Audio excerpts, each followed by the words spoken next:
جعفر عسکری صاحب جو ہیں، ان کی جو پہچان ہے وہ دو چیزیں ہیں.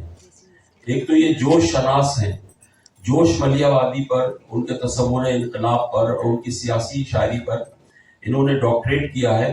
اور ان کا مقالہ جو ہے وہ ہندوستان میں جو اہل قلم ہیں، جو ان کے ممتحن تھے، انہوں نے بہت پسند کیا. ان کے بارے میں بہترین رپورٹس آئیں اور پاکستان میں بھی اس مقالے کی بہت اہمیت ہے، کیونکہ جوش صاحب کی شاعری جو ہے وہ غلام ہندوستان کی شاعری تھی اور اس کے بہت سے ایسے پہلو تھے کہ جس کا جائزہ نہیں لیا گیا تھا. پہلی بار انہوں نے ایک بہترین جو ہے تھیسس لکھا اور جوش صاحب کے تصور انقلاب پر.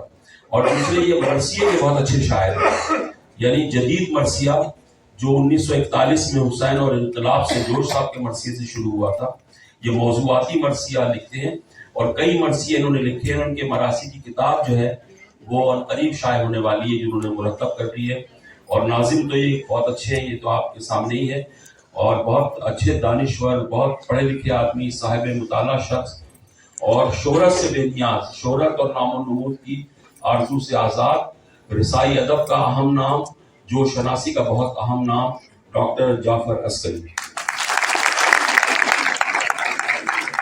بہت شکریہ، بہت شکریہ. ایک نعتیہ شعر سے آغاز کروں گا. فیاض صاحب اجازت ہے؟ جعفر خدا کی رحمت عالی سے کام لو، جعفر خدا کی رحمت عالی سے کام لو، جب بے قرار ہو تو محمد کا نام. سبحان اللہ، سبحان اللہ.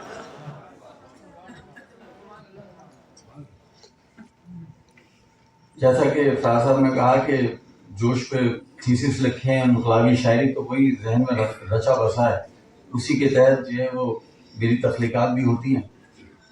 تو ایک ربائی پیش کر رہا ہوں.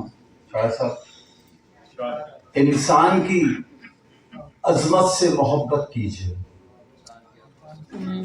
انسان کی عظمت سے محبت کیجیے، بے یار و مددگار کی خدمت کیجیے.